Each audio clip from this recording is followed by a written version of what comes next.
Good morning dear traders, welcome back to another video of pre-market analysis. നമുക്ക് നമ്മുടെ ഇന്നത്തെ trade പ്ലാനും കാര്യങ്ങളും പറയുന്നതിന് മുമ്പായിട്ട് കഴിഞ്ഞ ദിവസം അതായത് വെനസ്ഡേ നമ്മൾ പറഞ്ഞ ട്രേഡ് പ്ലാനും മാർക്കറ്റിൽ പ്ലോട്ട് ചെയ്ത കീ ലെവൽസും എല്ലാം എത്രത്തോളം വർക്കൗട്ടായി അതിൻ്റെ ഒരു റിവ്യൂ നടത്തിയിട്ട് നമുക്ക് ഇന്നത്തേക്ക് പോകാം. ഇന്നലെ നമ്മൾ യൂറോസ്ഡി ആയിരുന്നു ഫസ്റ്റ് പറഞ്ഞ പെയർ. അപ്പോൾ യൂറോസ്ഡിയിൽ നമ്മൾ പറഞ്ഞ വ്യൂ എന്ന് വെച്ചിട്ടുണ്ടെങ്കിൽ ഒരു ബെയറിഷ് വ്യൂ ആയിരുന്നു. അതിൻ്റെ one of the main reason എന്ന് വെച്ചിട്ടുണ്ടെങ്കിൽ ഓൾറെഡി നല്ലൊരു ബെയറിഷ് സ്ട്രക്ചറിൽ നിൽക്കുന്ന മാർക്കറ്റ് ആയിരുന്നു. പിന്നെ അത്യാവശ്യം നല്ല കീ പോയിന്റുകളും നമുക്ക് ഇന്നലെ കിട്ടിയിട്ടുണ്ടായിരുന്നു. അപ്പോൾ ഇന്നലെ ഈ ഒരു ഏഷ്യൻ റേഞ്ചിൻ്റെ ഇവിടെ നിന്നൊക്കെ നമ്മൾ നല്ലൊരു ഷോർട്ട് സെല്ലിംഗ് ആൻറ്റിസിപ്പേറ്റ് ചെയ്തിട്ടുണ്ടായിരുന്നു. ഈ കാണുന്ന ഒരു റിജക്ഷൻ ബ്ലോക്കായിട്ട് നമുക്ക് എടുത്തുകൊണ്ട് നമുക്കിവിടെ ഇന്നലെ നല്ല ഷോർട്ട് സെല്ലിങ്സ് ഒക്കെ യൂറോസ്ഡിയിൽ നമുക്ക് കിട്ടിയിട്ടുണ്ടായിരുന്നു. ആൻഡ് ഫൈനലി ഞാൻ പറഞ്ഞ ഏരിയ എന്ന് വെച്ചിട്ടുണ്ടെങ്കിൽ ഈ കാണുന്ന ഈ ഒരു 4 ഹവറിൻ്റെ ഒരു FEG ഉണ്ട്, ബുള്ളിഷ് FEG. അതൊരു ബുള്ളിഷ് പോയിന്റ് ഓഫ് ഇൻട്രസ്റ്റ് ആണ്. അവിടെ വരെ മിനിമം എന്തായാലും എത്തും. ഈവൻ അവിടെ എത്തിയാലും ബയേഴ്സ് സസ്റ്റെയിൻ ആവാനുള്ള ചാൻസ് വളരെ കുറവാണെന്നാണ് പറഞ്ഞത്. അപ്പോൾ ആ ഒരു FEG ബ്രേക്ക് കടന്നിട്ടുണ്ട് താഴേക്ക്. കാരണം ബയേഴ്സിന് അവിടെ സസ്റ്റെയിൻ ആവാൻ മാത്രം ലിക്വിഡിറ്റി അവിടെ ഇല്ല. അപ്പോൾ അത് ആൻറ്റിസിപ്പേറ്റ് ചെയ്ത പോലെ തന്നെ നടന്നിട്ടുണ്ട്. ബയേഴ്സ് വന്ന് കിക്കിനായെങ്കിൽ പോലും അവിടെ ബയേഴ്സ് സ്റ്റെപ്പിനായിട്ടില്ല. സോ ഇപ്പോൾ ഫൈനലി ആ ഒരു FEG താഴത്തേക്ക് ബ്രേക്ക് ആയിട്ടുണ്ട്.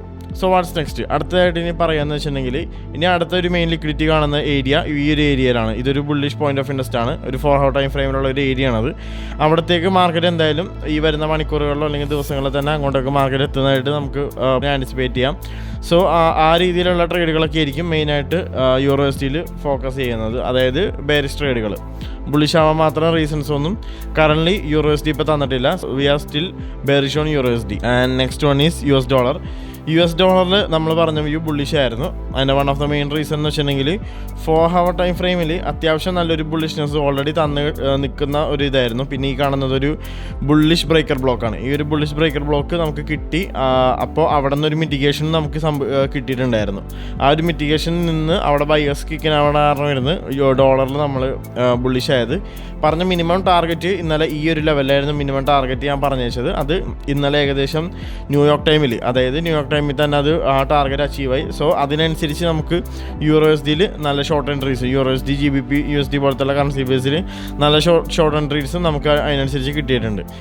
സോ വാട്ട്സ് നെക്സ്റ്റ് അടുത്തതായിട്ട് ഡോളറിൽ ആൻറ്റിസിപ്പേറ്റ് ചെയ്യണത് ഈ ഒരു ബുള്ളിഷ്നെസ് കണ്ടിന്യൂ ചെയ്യാൻ തന്നെയാണ്. ഇപ്പോൾ കറൻറ്റ്ലി സെല്ലേഴ്സിന് സ്റ്റെപ്പിനാവാൻ മാത്രം വലിയ ലിക്വിഡിറ്റീസ് ഒന്നും ഡോളറിൽ ഇപ്പോൾ കറൻറ്റ്ലി ഇല്ല. ഇപ്പോൾ ഈ കാണുന്ന ഒരു ബൈസൈഡ് ലിക്വിഡിറ്റി ഉണ്ട്. ഇവിടെ ഒരു ചെറിയ ബെയറിഷ്നെസ് ഞാൻ ആൻറ്റിസിപ്പേറ്റ് ചെയ്യണമെങ്കിൽ പോലും മേജറായിട്ടുള്ള ഒരു ലിക്വിഡിറ്റി പോയിൻ്റ് ഒന്നും അല്ല അത്.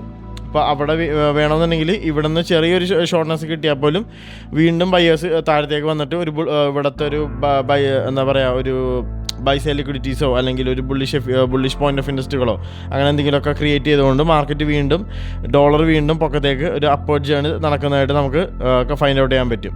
Okay, so I am bullish on US dollar. ഞാനിപ്പോൾ ഈ സംസാരിക്കുന്നത് ഇൻട്രാഡേ ബേസിസിനേക്കാളും ഉപരി ഒരു സ്വിംഗ് ബേസിസിലായിരിക്കും. കാരണം ഇന്നും നാളെയായിട്ടൊക്കെ പ്ലേ ഔട്ട് ചെയ്യുന്ന രീതിയിലാണ് ഇപ്പോൾ കറൻറ്റ്ലി പ്രൈസ് ആക്ഷൻ ഇപ്പോൾ നിൽക്കുന്നത് ഡോളറിലായാലും യൂറോസ്ഡിയിലായാലും. ഓക്കെ, ആൻഡ് ഫൈനലി ഗോൾഡിൽ നമ്മൾ പറഞ്ഞൊരു വ്യൂ എന്ന് വെച്ചിട്ടുണ്ടെങ്കിൽ ഇന്നലെ പ്ലോട്ട് ചെയ്ത ഒരു കീ പോയിന്റ് ഓഫ് ഇൻട്രസ്റ്റ് ഉണ്ടായിരുന്നു. നമ്മുടെ ടെലിഗ്രാം ചാനലിലും അത് അപ്ഡേറ്റ് ചെയ്തിട്ടുണ്ടായിരുന്നു ആ കീ പോയിന്റ് ഓഫ് ഇൻട്രസ്റ്റ്. അതായത് ഈ ഒരു ലെവൽ ഞാൻ ഇന്നലെ പറഞ്ഞിട്ടുണ്ടായിരുന്നു. ഏകദേശം ലണ്ടന് മുമ്പായിട്ടായിരുന്നു നമ്മൾ പറഞ്ഞത്. ഈ ഒരു ലെവൽ എത്തിക്കഴിഞ്ഞാൽ മാർക്കറ്റിൽ സെല്ലേഴ്സ് സ്റ്റെപ്പിനാവാനുള്ള ചാൻസിനെ പറ്റി പറഞ്ഞിട്ടുണ്ടായിരുന്നു. ആ ഒരു ലെവലിൽ നിന്ന് സെല്ലേഴ്സ് സ്റ്റെപ്പിനായി നല്ല ഷോർട്ട് എൻട്രീസ് നമുക്ക് ഇന്നലെ കിട്ടിയിട്ടുണ്ടായിരുന്നു. പിന്നെ അങ്ങനെ കിട്ടിയാൽ പോലും ഏകദേശം ഈ ഒരു ലെവൽ വരെയൊക്കെ നമുക്കത് ഹോൾഡ് ചെയ്യാൻ പറ്റുള്ളൂ. കാരണം എന്ന് വെച്ചിട്ടുണ്ടെങ്കിൽ ഇപ്പോൾ കറൻറ്റ്ലി ഗോൾഡ് നിൽക്കുന്ന ഒരു ബുള്ളിഷ് പോയിന്റ് ഓഫ് ഇൻട്രസ്റ്റ് ആണ് 4 ഹവർ ടൈം ഫ്രെയിമിലുള്ള. അപ്പോൾ ആ ഒരു ഏരിയയിൽ നിന്ന് അതിൻ്റെ താഴത്തേക്ക് ഷോർട്ട് ചെയ്യണമെന്നുണ്ടെങ്കിൽ നമുക്ക് അതിൻ്റെ ഒരു ബ്രേക്കിൻ്റെ ആവശ്യമുണ്ടായിരുന്നു. പക്ഷേ അവിടെ ബ്രേക്ക് ആയില്ല. വീണ്ടും നമ്മുടെ ഒരു ലോങ് ടേം പെർസ്പെക്റ്റീവായിട്ടുള്ള ആ ഒരു ബുള്ളിഷ്നെസ്സിൽ ഗോൾഡ് വീണ്ടും ബൈയിങ് നടന്നിട്ടുണ്ട്. ഗോൾഡിൽ വീണ്ടും നല്ല രീതിയിൽ ഇന്നലെ ന്യൂയോർക്ക് ടൈമിൽ നല്ല രീതിയിൽ ബൈയിങ് നടന്നു. ഗോൾഡ് വീണ്ടും ഒരു അപ് ട്രെൻഡിലേക്ക് പോയിട്ടുണ്ട്. ഓക്കെ, സോ വാട്ട്സ് നെക്സ്റ്റ് അടുത്തതായിട്ട് ഗോൾഡിൽ വീണ്ടും ആൻറ്റിസിപ്പേറ്റ് ചെയ്യുന്നത് ഒരു ബൈയിങ് തന്നെയാണ്. ടിൽ ദിസ് മൊമെൻറ്റ് ബെയറിഷ് ആവാൻ മാത്രം റീസൺസ് ഒന്നും ഗോൾഡ് തന്നിട്ടില്ല. ഇപ്പോൾ ഒരു കീ പോയിന്റ് ഓഫ് ഇൻട്രസ്റ്റ് ആയിട്ട് പറയുകയാണെങ്കിൽ ഇന്നലെ ഷോർട്ട് ചെയ്യാൻ പറഞ്ഞ ആ ഒരു കീ പോയിന്റ് ഓഫ് ഇൻട്രസ്റ്റ് ആണ് ഇന്ന് ബൈന് യൂസ് ചെയ്യുന്നത്. കാരണം അവിടെ ബയേഴ്സ് കിക്കിനായിട്ടുണ്ട്. സോ ഇപ്പം നിൽക്കുന്ന ഈ ഒരു ലെവലിൽ വീണ്ടും ബയേഴ്സ് സ്റ്റെപ്പിനായിക്കൊണ്ട് വരുന്ന മണിക്കൂറുകളിൽ ഗോൾഡ് നല്ല രീതിയിലൊരു അപ്പ് മൊമെൻറ്റ് തരുമെന്നാണ് ഞാൻ പേഴ്സണലി ആൻറ്റിസിപ്പേറ്റ് ചെയ്തത്. നമുക്ക് നോക്കാം എന്തായാലും ഗോൾഡ് എങ്ങനെയാണ് ടേൺ ഔട്ട് ചെയ്യാന്നുള്ളത് വരുന്ന മണിക്കൂറുകളിൽ. സോ ഓവറോൾ പറയുകയാണെങ്കിൽ I am bullish on gold. Till this moment bearish ആവാൻ മാത്രം കൺഫർമേഷൻസ് ഒന്നും ഗോൾഡ് തന്നിട്ടില്ല. സോ എന്തെങ്കിലും സോൺ അപ്ഡേറ്റും കാര്യങ്ങളൊക്കെ ഉണ്ടെന്നുണ്ടെങ്കിൽ ഞാൻ ഞങ്ങളുടെ ടെലിഗ്രാം ചാനലുണ്ട് കറൻസി ടിപ്സിൻ്റെ, അതിൽ അപ്ഡേറ്റ് ചെയ്യുന്നതായിരിക്കും. ഇന്നലെ ഇതുപോലൊരു സോൺ അപ്ഡേറ്റ് വന്നപ്പോൾ ഞാൻ അപ്ഡേറ്റ് ചെയ്തിട്ടുണ്ടായിരുന്നു. സോ ഇതുപോലത്തെ സോൺ അപ്ഡേറ്റും കാര്യങ്ങളൊക്കെ മിസ്സാവാതിരിക്കാൻ നമ്മുടെ കറൻസി ടിപ്സിൻ്റെ ടെലിഗ്രാം ചാനൽ ജോയിൻ ചെയ്യുക. മാത്രമല്ല നമ്മുടെ ട്രെയിനേഴ്സ് എടുക്കുന്ന ഓരോരോ ട്രേഡുകളും കാര്യങ്ങളൊക്കെ ഉണ്ട്, നിങ്ങൾക്ക് നോക്കിക്കഴിഞ്ഞാൽ കാണാം. ബിഫോർ ട്രേഡുകൾ നമ്മുടെ ട്രെയിനേഴ്സ് എടുക്കുന്ന ഹൈ പ്രോബബിലിറ്റി ആയിട്ടുള്ള നല്ല ട്രെയിനിങ് സെറ്റപ്സുകളൊക്കെ ഞങ്ങൾ ഇതിനകത്ത് ഷെയർ ചെയ്യുന്നതായിരിക്കും. സോ അതുകൂടെ കിട്ടാനായിട്ട് ഞങ്ങൾക്ക് ടെലിഗ്രാം ചാനൽ ജോയിൻ ചെയ്യുക. ആൻഡ് ഫൈനലി നമ്മളിവിടെ എക്സ്പ്ലെയിൻ ചെയ്യുന്ന ഓരോ തിയറീസും കാര്യങ്ങളെല്ലാം ICT സിലബസ് ബേസ്ഡ് ആയിട്ടാണ്. അപ്പോൾ ICT കൺസെപ്റ്റുകൾ നിങ്ങൾക്ക് മലയാളത്തിൽ പഠിക്കണം എന്ന ആഗ്രഹമുള്ളവർ ഞങ്ങളുടെ കറൻസി ടിപ്സിൻ്റെ യൂട്യൂബ് ചാനലിൽ ഈ ഒരു പ്ലേലിസ്റ്റ് ചെക്കൗട്ട് ചെയ്ത് നോക്കുക. ഇതുവരെ 22ഓളം ടോപ്പിക്കുകൾ ഞങ്ങൾ ഡിസ്കസ് ചെയ്തിട്ടുണ്ട്. അപ്പോൾ ഇനി വരുന്ന ദിവസങ്ങളിൽ ഇനിയും ഡിഫറെൻറ്റ് കൈൻഡ് ഓഫ് ടോപ്പിക്സുകൾ ഞങ്ങൾ ഡിസ്കസ് ചെയ്യുന്നതായിരിക്കും. സോ ഈ പ്ലേലിസ്റ്റ് ഓരോ ആദ്യം മുതൽ എപ്പിസോഡ് 1 മുതൽ കണ്ടിട്ട് എന്തെങ്കിലും ഡൗട്ട്സോ ക്ലാരിഫിക്കേഷനോ ഉണ്ടെങ്കിൽ കമൻറ്റ് ബോക്സിലോ അല്ലെങ്കിൽ ടെലിഗ്രാമിന് പബ്ലിക്കിന് വേണ്ടിയിട്ടുള്ള ഒരു ഗ്രൂപ്പ് ഉണ്ട് കറൻസി ടിപ്സ് ചാറ്റ് എന്നുള്ള, നിങ്ങൾക്ക് ഇവിടെ കാണാം. പബ്ലിക്കിന് വേണ്ടിയിട്ടുള്ള കറൻസി ടിപ്സിൻ്റെ ഒരു ടെലിഗ്രാം ഗ്രൂപ്പാണിത്. നിങ്ങൾക്ക് നോക്കിക്കഴിഞ്ഞാൽ കാണാം. നോൺ സ്റ്റുഡൻസ് ആയിട്ടുള്ള ആൾക്കാരാണ് നിങ്ങൾക്ക് ഇവിടെ ഉള്ളത്. അപ്പോൾ അവരവരുടെ ഡൗട്ട്സും ക്ലാരിഫിക്കേഷൻസ് ഒക്കെ ചോദിക്കുമ്പോൾ ഞങ്ങളുടെ മെൻറ്റേഴ്സ് എല്ലാം ഇവിടെ നിങ്ങൾക്ക് പേഴ്സണൽ അസിസ്റ്റൻസ് തരുന്നതായിരിക്കും.